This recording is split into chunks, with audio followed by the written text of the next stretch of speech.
صابر ديما مرحبا بك اولا. يعيشك وبيك اكثر. انت الشيف نتاع قاعه الافراح هذه، يعني التوانسه اليوم باش تغدي الفلبين نجم نقول. C'est des Vietnamiens. Aujourd'hui, نعملوا pour des Vietnamiens, donc on n'a pas de limite. On fait pour tout le monde. نعملوا الناس الكل. On fait beaucoup de mariages mixtes, français, algériens, français, tunisiens, enfin un peu de tout. Des portugais, enfin on fait une cuisine du monde. Le client il vient, qui gère là, ما عندوش une spécialité précise. On fait du sur-mesure. Donc يجي الكليون يخرج باش يحب هو ياخذ اش يحب ياكل نعملوا له. وشو يميز العرس الفلبيني هذيك؟ Franchement, ce qui يميز c'est que on a une carte blanche. Donc on a plusieurs spécialités aujourd'hui.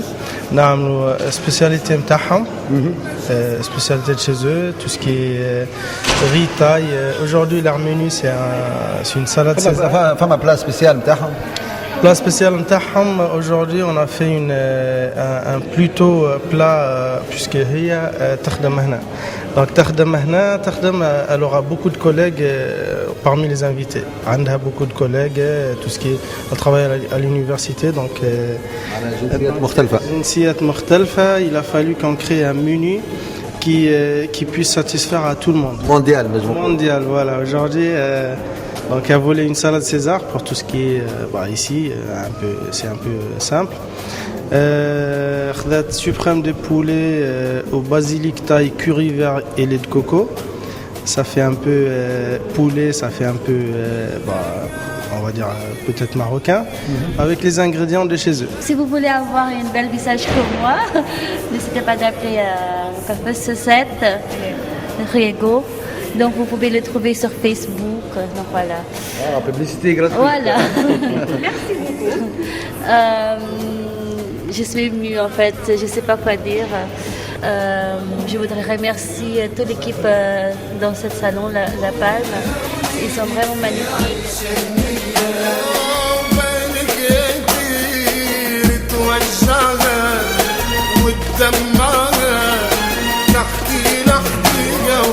صاير فيا والله يا دير لا تحيرنا وتسهرها بيت الليل تخمم عليا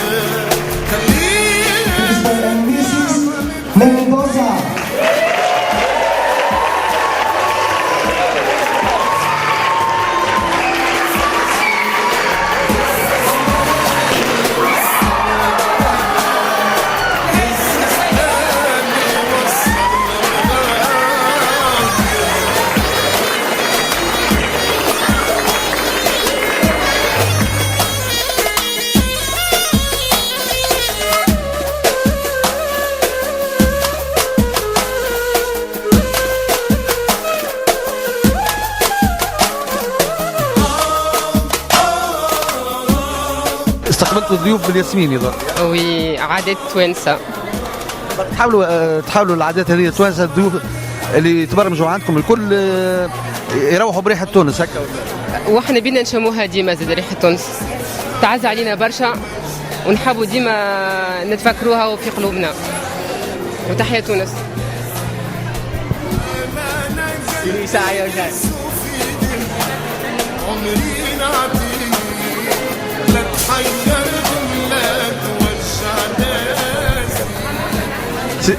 سيد علي، مع العرايس اللي يجيكم من جنسيات مختلفه لابد يروحوا بريحه البلاد وبمنتوجات تونس هكا.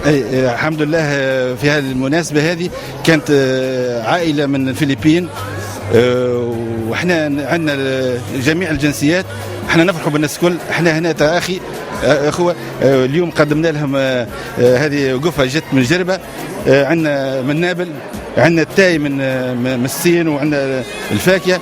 احنا فرحنا بهم لان وقدمنا لهم الياسمين. فرحه كبيره، هذه اول فرصه بالنسبه لهم، هم اول مره نجيبوا لهم هالفرحه هذه باش يشموا اللي هم احنا نحبوهم ومعتنين بهم من اول نهار حتى لاخر نهار.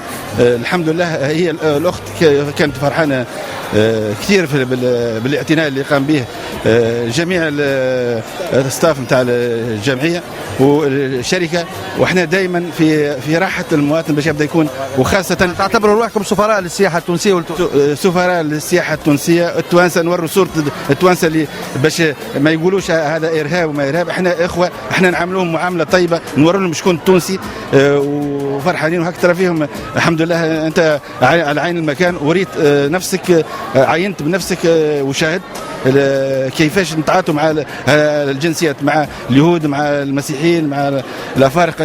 احنا الناس الكل نعاملهم معامله طيبه، احنا التجار، ونوروا لهم شنو هي التونسي، شنو التونسي مسلم، كيفاش الاخلاق نتاعه، كيفاش يتصرف مع بالمناسبات، وخاصه في المناسبات العويصه اللي هم من برشا ناس يخزرونا بعين اخرى. واحنا لازم نوروا لهم، كل تونسي يوري لهم شنو هو تونس، اخلاقه، اكرامه، وان شاء الله الحمد لله ان شاء الله هم فرحانين. Félicitations. Merci beaucoup. Comment vous avez trouvé l'ambiance Il peut parler en anglais? Ouais. Oui, sabi kung paano daw yung place. It's beautiful, nice, and then magnifique, and then fantastic. pour vous? C'est magnifique, merveilleux. Le jasmin, ça sent bon. Merci beaucoup. C'est un rêve. C'est un rêve déjà qui. Est-ce que vous avez visité la Tunisie? Pas encore, mais j'aimerais bien y aller parce que ma responsable elle est tunisienne. Donc là, c'est vrai que j'ai envie de. À travers l'accueil de staff, qu'est-ce que vous dites à nos amis les Français et tout le monde? Tout le monde sont gentils, aimables, tout. Je peux rien dire d'autre, donc voilà. Merci beaucoup, merci beaucoup. Madame عسامة عسلامة. تعرفوا عليك؟ منيا نمسي من تونس. من تونس العاصمة. تونس العاصمة. تو نشوفوا العرس فلبيني لكن من ستاف تونسي، وفما حتى ضيوف. أنت صاحبتك؟ أي صاحبتي تخدم معايا، وعجبناها لهنا باش للصالة باش تعرس تعتبروا روحكم خاصة في ظل الظروف اللي تعيش في تونس، كل واحد من جهته لازم يعطي صورة أخرى على تونس. تونس مش الإرهاب هكا ولا؟ لا ماهيش إرهاب، الحمد لله. وإحنا عاطينا هنا معناها صورة باهية. لا بروف اللي جينا واختارت الصالة هذه مع تريتور تونسي وهي فرحانة معناها بهذا.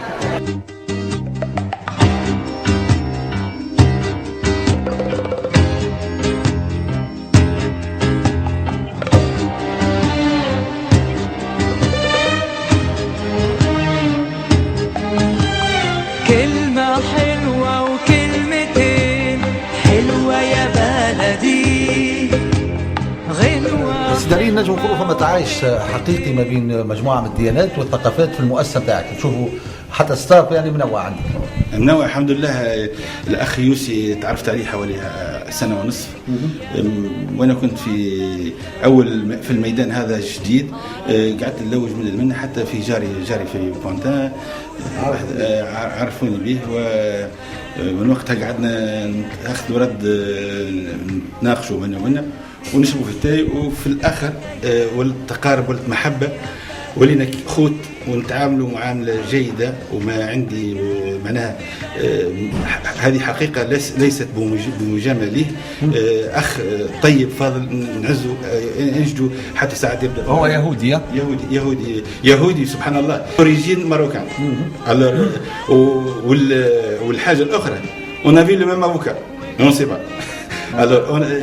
وباش مكلف بالمؤسسه بتاعك؟ المؤسسه بتاع مكلف خاصه بالجاليه اليهوديه، وفي الاول مره كان الجاليه اليهوديه والعرب، وبعتالي اللي يجيو عرسوا عندك في قاعه الافراح كل يتعدوا منها هو. وبعتالي وقت اللي جاء ترتور وعملنا سيكتور معناها فرع للعرب، وهو مش عنده صله طيبه مع الجاليه اليهوديه، اللي انا هو عنده شيء 25 او 30 سنه في الميدان، كان في الموسيقى، وبعتالي ولا في الديكو فقعدت عملت معه الاخ عصام اللي ريته بكري.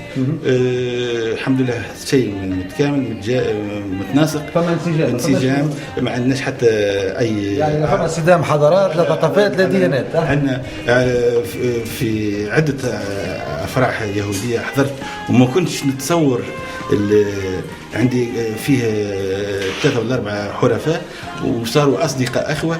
فاول مره نحضر في هو زفاف مش غريب عليكم سيدي علي لانه في جربه فما التعايش هذا. احنا عندنا عايشين معاهم قرون، الحاره صغيره الحاره كبيره.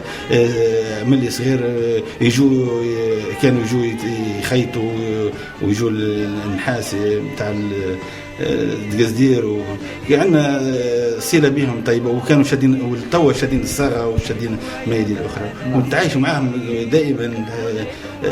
ما كناش ما عندناش هذا الشيء اللي نروح فيه تو ما كانش موجود. Alors je comprends pas beaucoup l'arabe, mais j'ai compris quand même depuis que je fréquente la famille, parce que c'est une famille maintenant. Je comprenais l'arabe marocain parce que je suis d'origine marocaine. Maintenant je suis obligé de comprendre l'arabe tunisien. Et donc je comprends. Et ce que je voulais dire, je rejoins Monsieur Ali. Notre rencontre a été un pur hasard. C'était un verre de thé à la base qui a continué, donc j'espère qu'il continuera le plus possible. Nous sommes une famille, on est très complémentaires. J'ai un super message. Tout celui qui veut la paix, qui vienne ici chez Omran et qui prenne des exemples avec les Arabes, avec les Juifs, avec les Français, qui prennent un exemple que c'est le jasmin qui compte, c'est le thé qui compte, c'est la paix qui compte. Il n'y a pas de différence. Et c'est sincèrement, j'ai été accueilli ici vraiment comme un enfant de la famille, parce qu'au début, quand je suis venu, il y avait que Monsieur Omraman avec ses enfants, et on a démarré que comme ça, et j'ai été accueilli vraiment comme un fils de la famille, et c'est comme ça que cette aventure a continué. Et Inch'Allah, j'espère que tout le monde prenne exemple sur cet exemple, et à mon avis, le monde ira mieux.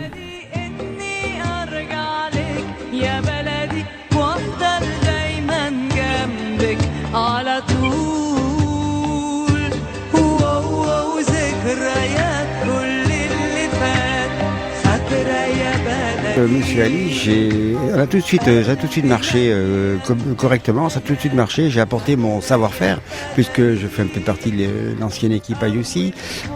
J'ai 30 ans de métier comme régisseur, j'ai pas mal d'expérience, et j'ai tout de suite eu envie d'apporter mon expérience à Ali.